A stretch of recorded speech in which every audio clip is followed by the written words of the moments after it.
If you don't mind, you mentioned earlier, being an early Bitcoin OG, you purchased your first Bitcoin at literally $100, which is a dream probably to everyone watching this right now. So I was curious, what's your take on Bitcoin with where it's at now compared to where we were in 2013? And where do you feel it's likely heading?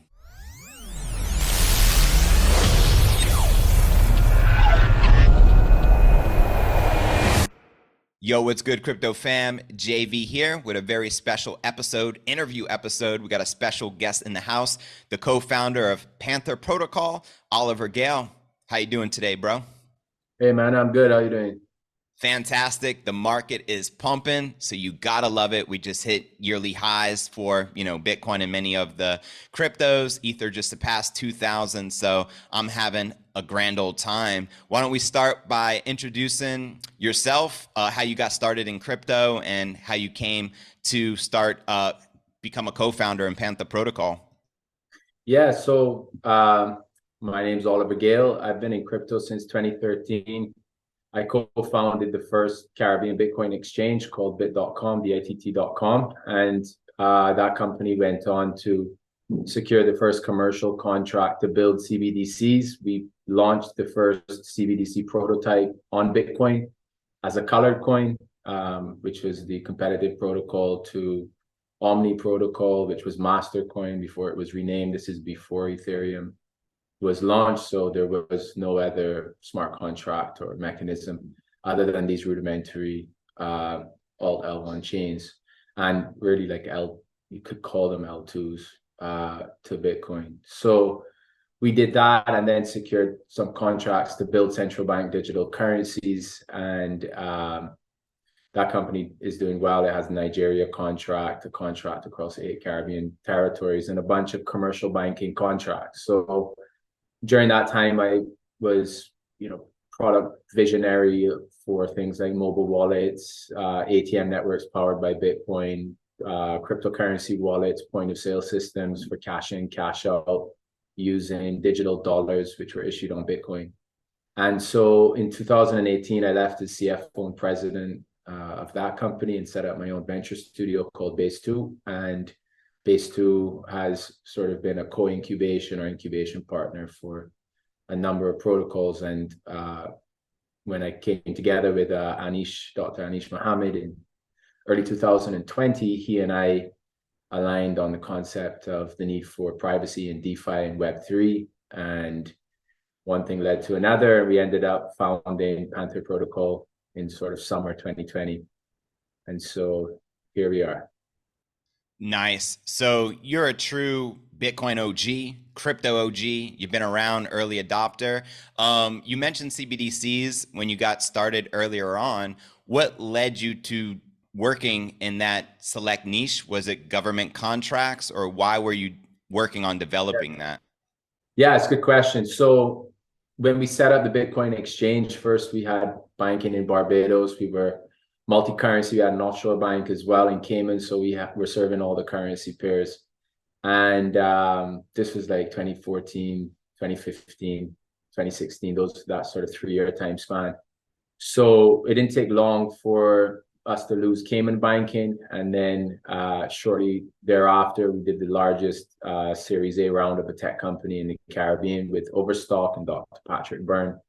Who's also a Bitcoin maximalist. And that made front page of the newspaper in Barbados. And the next day, the bank in Barbados closed our account as well. So we had no banking. And so, then we went and banked with the credit unions, and the commercial banks told the credit unions that they'd shut down their accounts if they continued to offer us accounts. So we lost accounts with the credit unions.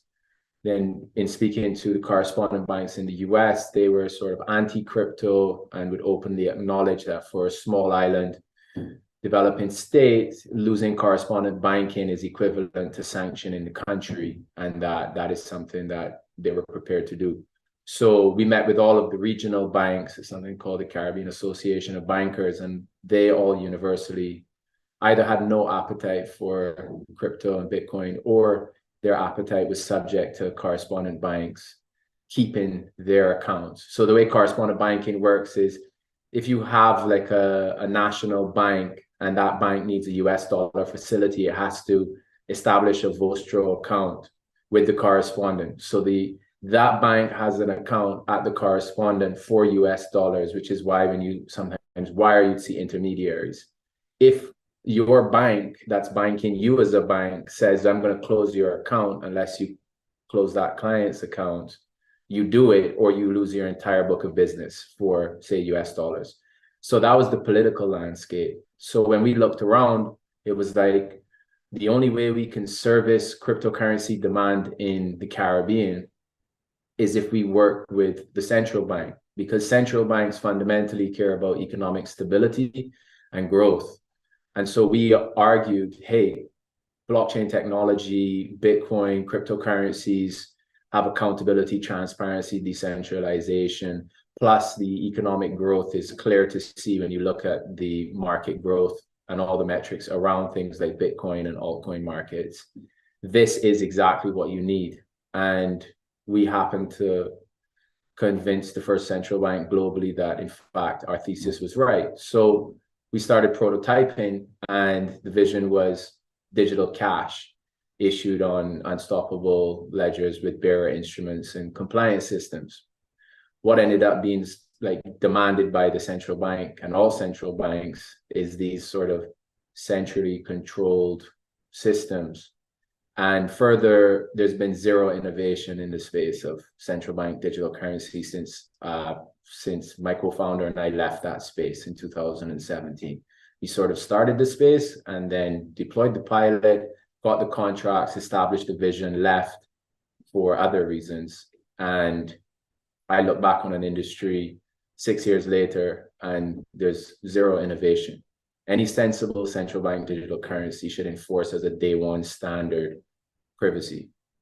It's a matter of national security, as well as sovereign rights of individuals and just utility. So the fact that there's no ZK-based CBDC is just, I mean, somebody's going to do it. I understand. What do you feel the current landscape is? As you know, many countries around the world have launched their CBDCs. I know in the United States, they launched the pilot program. They have talks about FedNow launching, I think, in July. You mentioned that there's been no innovation since you left that space. So I was curious your thoughts. Well, I mean, there's innovation, but the innovation is going backwards in my view. So they're adapting the ledger systems and they're building them, but the fundamental premise here, like, there's two arguments. You don't need retail CBDCs and you do need retail CBDCs. So wholesale CBDCs are the future. I don't particularly subscribe to that model. So if you're looking at international settlements, you can use a permission blockchain, you can use Swift, you can use anything. There's not really an adversarial market environment that requires a distributed ledger, in my opinion. So there's a small number of actors. On the other hand, when you're talking about a retail CBDC, it's the idea that every user, every man, woman, and child can have a bank account in their pocket by managing their public-private key pair. So the notion of a real bearer instrument. And so digital cash serves that role in our economy today.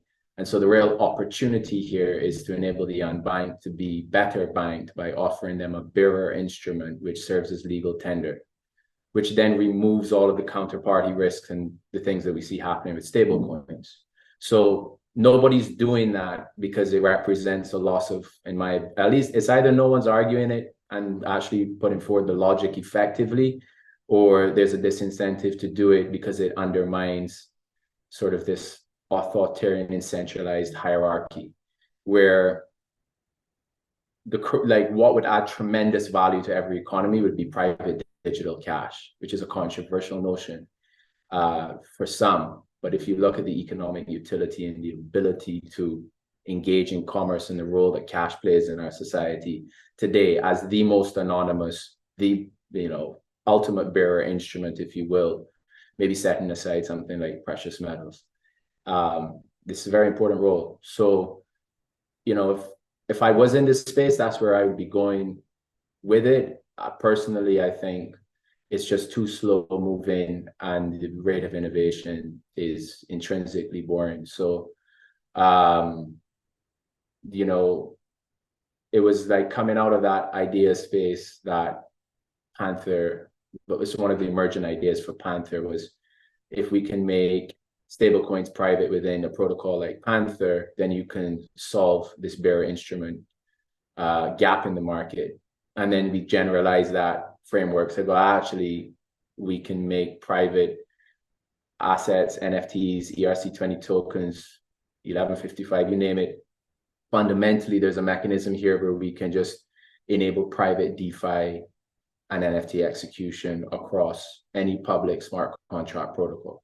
And so and then, here's the other thing. The other problem with CBDCs is innovation is gated and heavily controlled, i.e. innovation isn't happening really on that side if you compare it to something like a public blockchain like Ethereum. There's a Cambrian explosion on one side of it, and then there's this like bureaucratic, extremely rigid hierarchy for approving a product, and you have huge costs before you get to try it in the market. It's just not an innovation environment. So I prefer to work on the side of the economy, which you could call the private sector, I guess. And so Panther, again, was like emergent from this theme. And then again, with, both Anish and I spoke at length and have experience working in or with financial institutions and government. So recognizing that compliance is an important consideration if you want to be in the game long term, which I think most DeFi, inexperienced founders, I guess, are learning one way or the other, is if you want to be listed where the liquidity is, if you want institutions to use it, if you want to be connected to a Visa card, if you want to be listed in an app store, get licenses, enforce AML, and figure it out. It's not the utopia that I adhere to as like someone who fundamentally believes in everyone's freedom and our rights to sovereignty.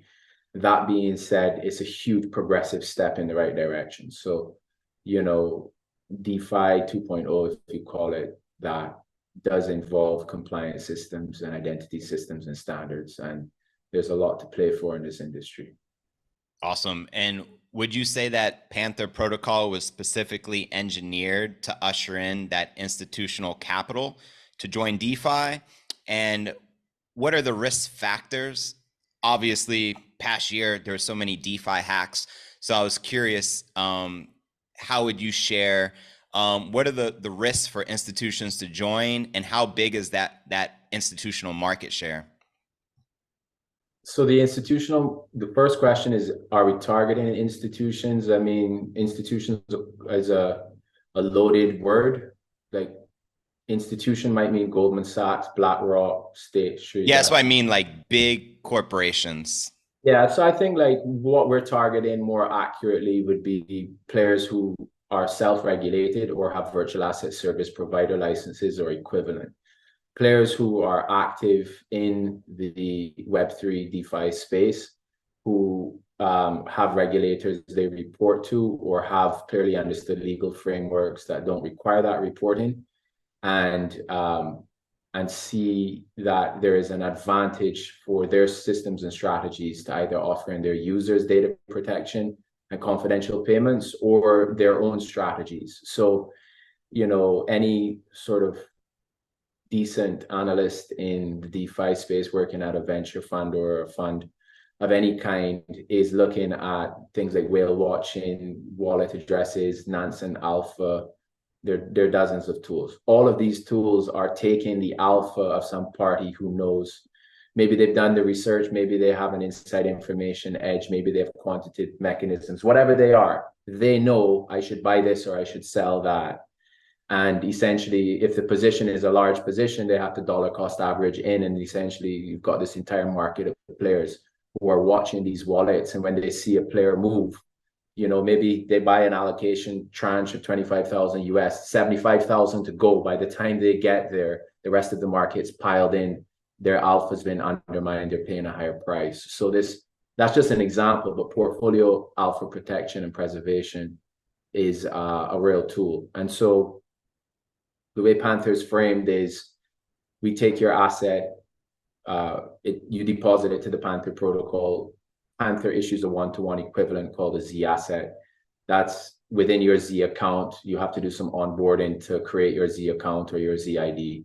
And then once you're within the shielded pool, you can conduct trades, swaps, Z trades.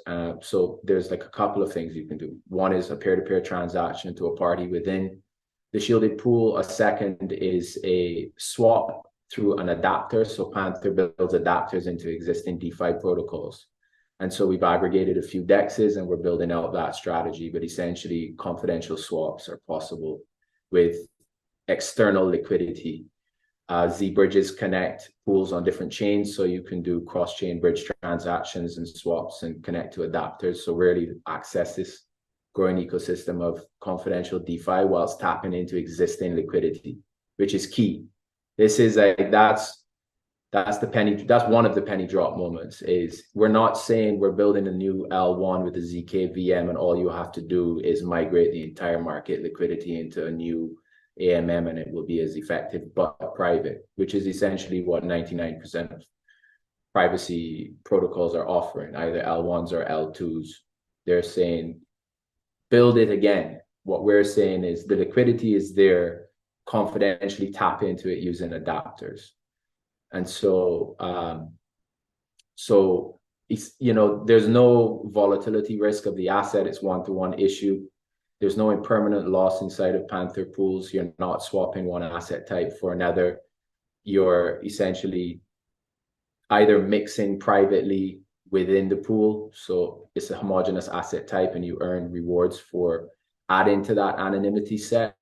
So there's a low risk return available without taking on, you're not lending your assets to anyone unless you consider depositing assets in a protocol to be a loan to that protocol, which generally isn't. It's generally considered self-custody. And so there is a risk there, smart contract risk, cybersecurity risk. You mitigate that with audits.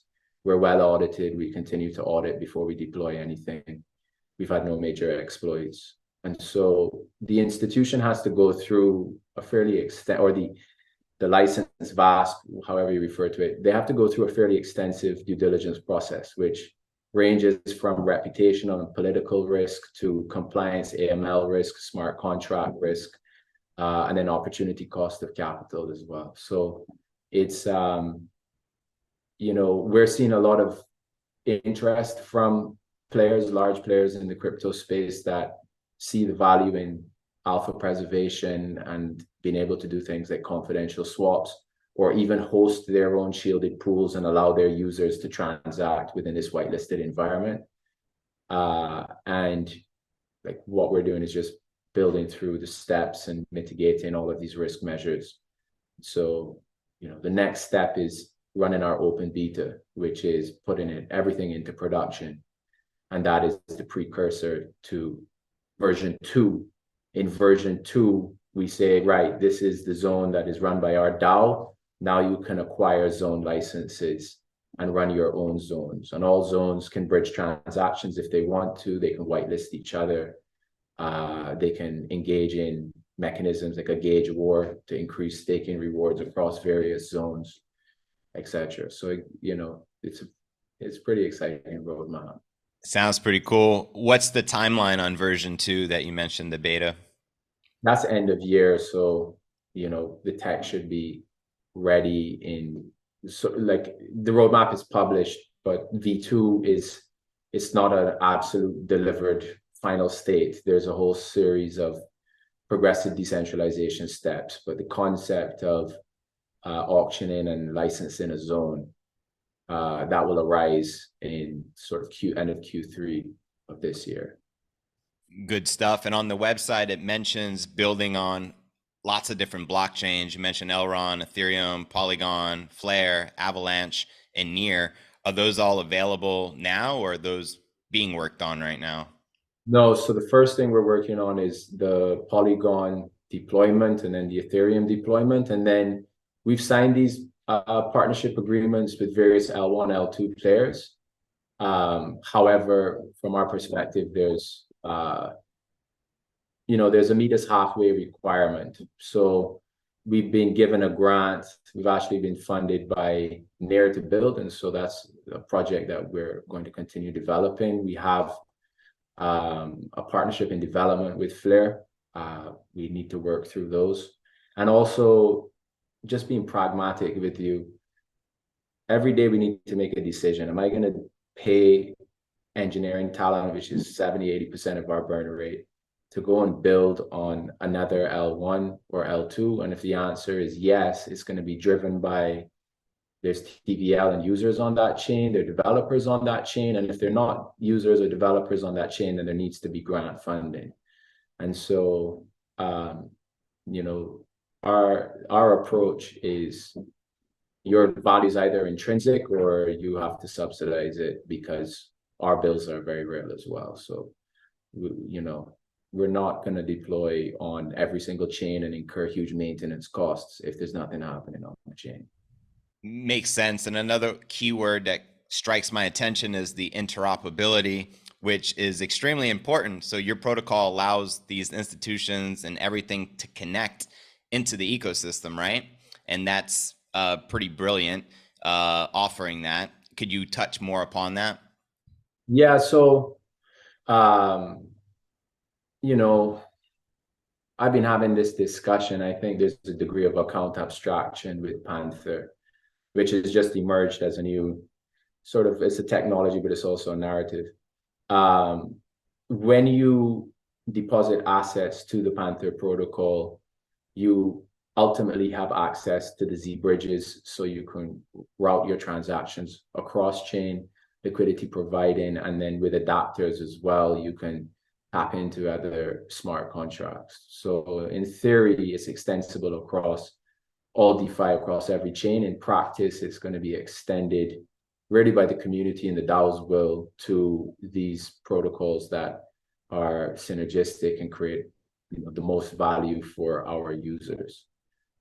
But again, there is this concept that you onboard to a Panther zone through a zone manager, or you are a zone manager. I mean, like a fund could license a zone and run it exclusively, still benefit from the anonymity set of the whole Merkle tree and the Snark setup. But one way or the other, there is, once you've onboarded, you have access to a suite of tools, and you also have access to the privacy staking rewards. And so that's the core proposition.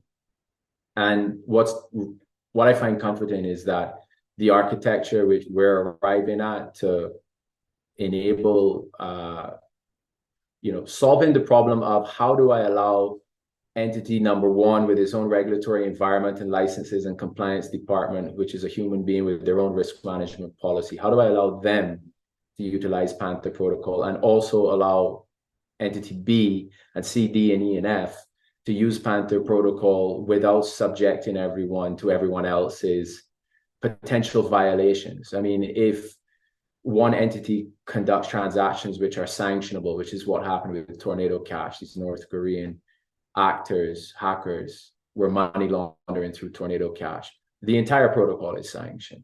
That creates a problem. Everyone that was using Tornado Cash was not using it to conduct illicit activity. They simply wanted privacy, which is their right.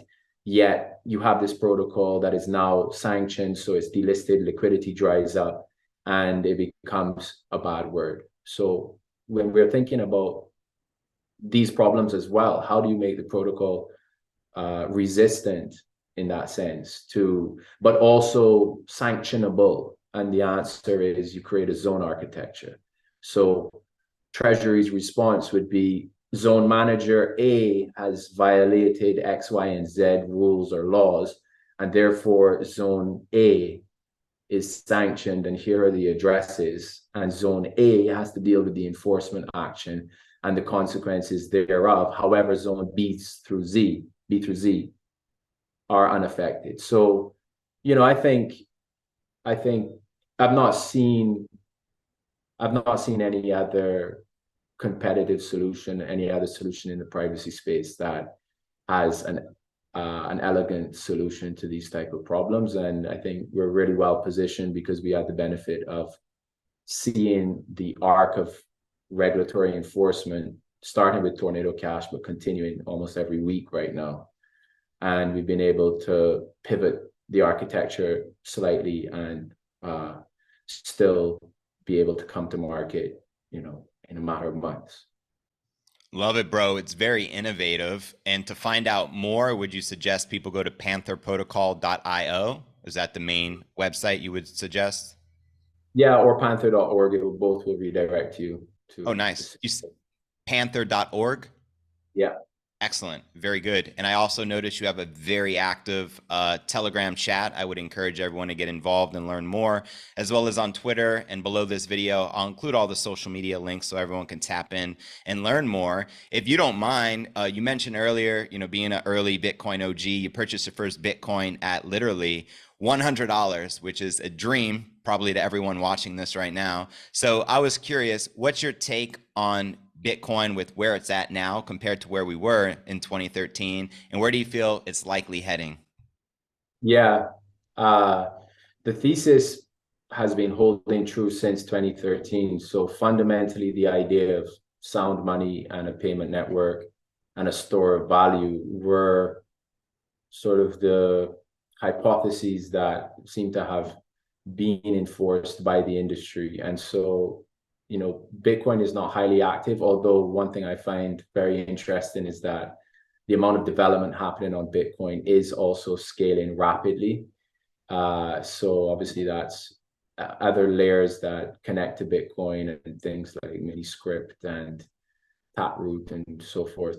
So, the Bitcoin space itself is active and healthy. Lightning Network transactions and uh, statistics across the board have been growing well, which supports the payments use case.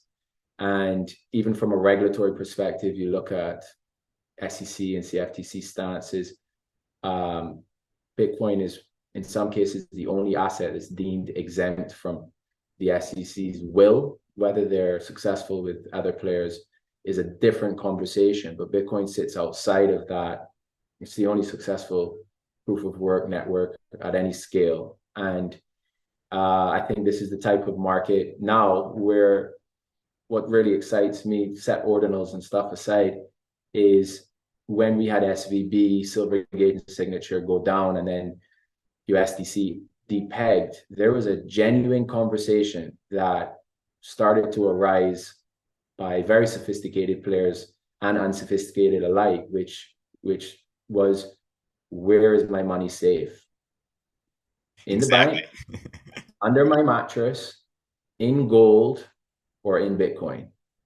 And Ethereum gets honorable mention there as well. And I think that is probably a tipping point psychologically. Like that question is not going to be asked more quietly in future. The next time that question is asked, it's probably going to be a catalytic event. And so this is part of the reason I see there's such huge pushback from regulators, is that they realize that their back is against the wall, and this alternative payment network led by Bitcoin, but it's not only Bitcoin, poses a real threat to the sovereignty of irresponsible central banking policy, except like effectively that's what it has been: mismanagement of a nation's resources and many nations' resources. So super bullish, and I've been holding crypto as the majority of my portfolio for 11 years now. So I mean, I diversify across crypto, basically. Incredible. Because I think 10 years ago, I saw a statistic like Bitcoin's up like 20,000%. Do you think Bitcoin will there was recently the former Coinbase CTO came out, Balaji, and he made a wild prediction of $1 million by like June 17th, like within 90 days. Do you see that? Not necessarily within 90 days, but can you see the trajectory eventually hitting $1 million? Yeah, I can see it happening. I mean, I think it can get there. Like, I'm not so much concerned with what terminal value is. I'm more concerned with the fact that I think it's highly likely that we see $150,000 Bitcoin, and that is not that's not far off. But one thing I would say about Balaji is that that's smart, very good. He paid one Bitcoin for the most incredible marketing campaign by being outlandish. Like, I don't see Bitcoin at $1 million in June, and I don't he might confess that he doesn't see it either.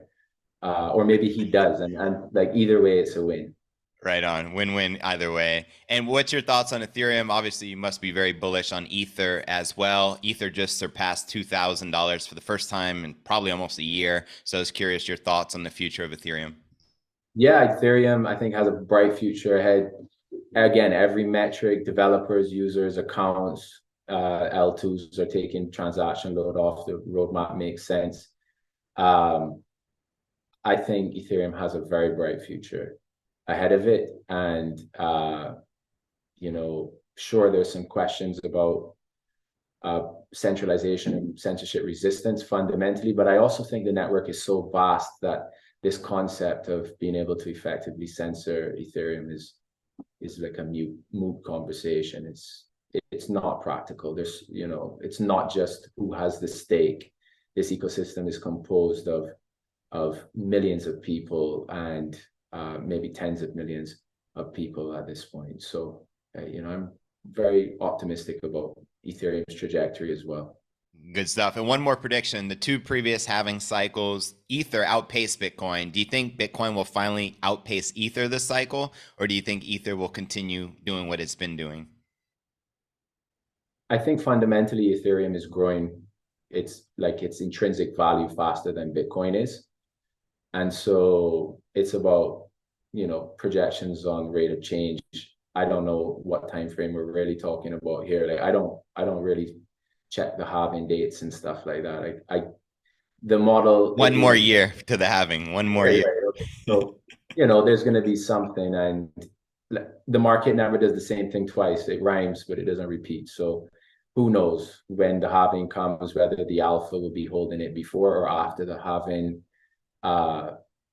Something will happen. That's what it's deflationary. More people are using it. It's worth more. It's a store of value. It's a bearer instrument. It's a very secure ledger. Both of them.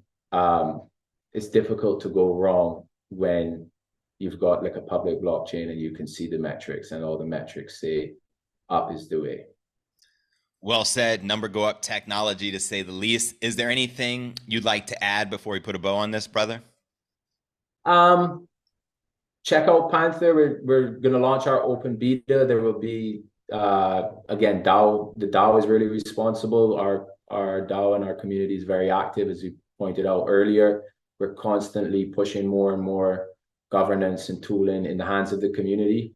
Go check out Panther and look out for Advanced Staking 2.0, which is coming maybe in a week or two. And then the open beta, which will actually be a production version of Panther that is, I'm going to say it's meant to be sort of end of this quarter. So we'll see. Sounds good, Oliver. I appreciate your time and wishing you a blessed day. Thanks, man. Bless, bro. All right. Take care. Peace.